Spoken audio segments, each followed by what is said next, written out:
یرزقہ من حیث لا یحتسب، اور اسے وہاں سے رزق دیتا ہے جہاں سے اسے گمان بھی نہ ہو۔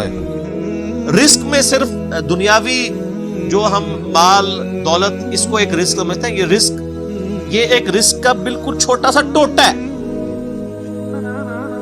اس سے بڑا رزق اللہ تعالیٰ ہمیں دے رہا ہے جس کی طرف ہماری توجہ نہیں ہے، اور وہ رزق ہے ہماری صحت۔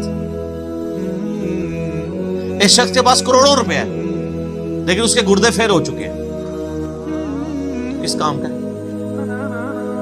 ایک بندے کے پاس اربوں روپے ہے لیکن اسے معدے کا السر ہے، وہ چاٹ نہیں کھا سکتا، وہ گول گپے نہیں کھا سکتا، وہ بریانی نہیں کھا سکتا، چاہے اس کے جتنے مرضی ہوٹل ہو۔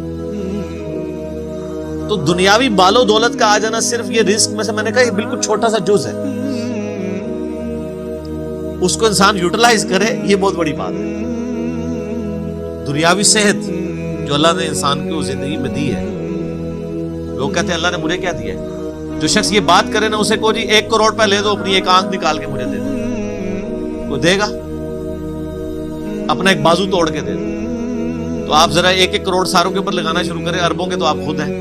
اور یہ تو میں صرف سمجھانے کے لیے کہہ رہا ہوں، یہ تو آپ گن بھی نہیں سکتے۔ قرآن پاک میں اللہ تعالیٰ نے فرمایا نا کہ اللہ کی نعمتیں اتنی زیادہ ہیں کہ تم انہیں شمار کرنا چاہو تو شمار بھی نہیں کر سکتے۔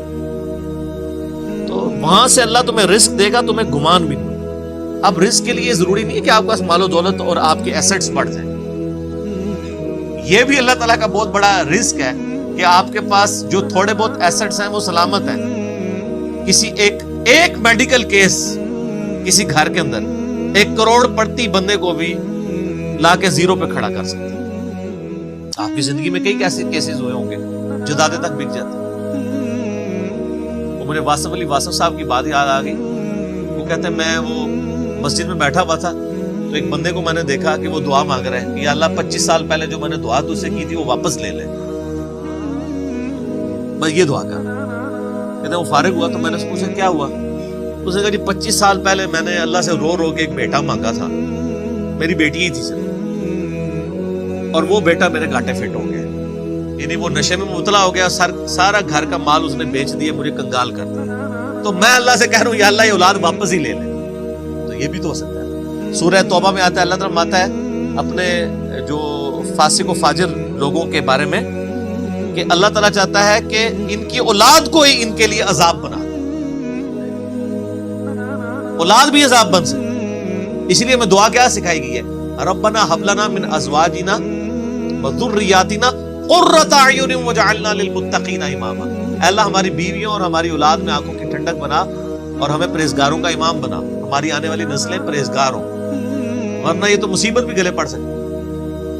تو ایک میڈیکل کیس آپ کو کہاں سے کہاں لے کے جا سکتا، ایک بچے کا نافرمان ہونا آپ کو کہاں سے کہاں لے کے جا سکتا، اور اس سے بڑی ناکامی تو آخرت کی ناکامی ہے۔ ایسا بچہ بھی ہو سکتا ہے کہ جو آپ کی دنیا تو برباد نہ کرے لیکن آخرت برباد کر دے، اس کی وجہ سے آپ گناہوں میں مبتلا ہو جائیں۔ تو یہ بھی رزق کی ایک فارم ہے۔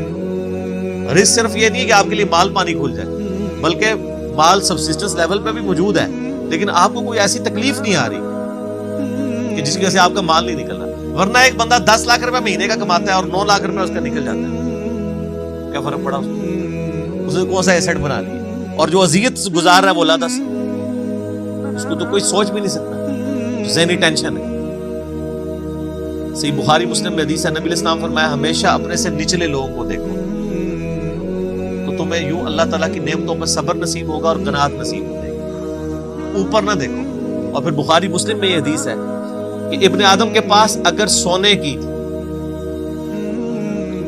2 وادیاں ہوں تو وہ خواہش کرے گا تیسری وادی بھی مجھے مل جائے، اس کا پیٹ صرف قبر کی مٹی بھرے۔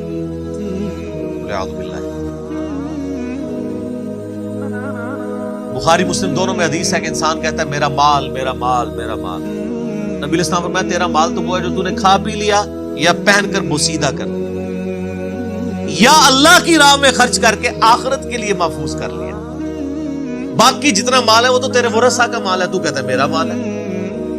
پھر بخاری مسلم دونوں میں حدیث ہے کہ نبی علیہ السلام نے فرمایا کہ انسان کے 3 دوست ہیں، ایک دوست ہی اس کی قبر تک ساتھ جاتا ہے، وہ اس کے اعمال ہیں، باقی جو 2 دوست ہیں وہ باہر ہی رہ جاتے ہیں، اس کے رشتہ دار اور مال۔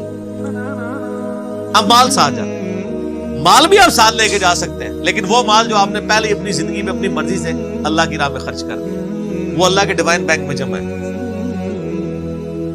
وہ قرآن پاک میں سورۃ البقرہ میں آیا 700 گنا تک کہ اللہ تعالیٰ کر کے لوٹائے گا، بلکہ یہاں تک فرمایا کہ یہ اللہ تعالیٰ کو تم قرض دے رہے اور اللہ تعالیٰ اس قرض کو لوٹائے گا۔ دیکھیں کتنا قدردان ہے کہ دیتا اللہ ہے، اور جب اسی کے دیے ہوئے میں سے آپ اسی کی راہ میں خرچ کرتے ہیں تو وہ کہتا ہے کہ یہ تم نے مجھے قرض دیا ہے۔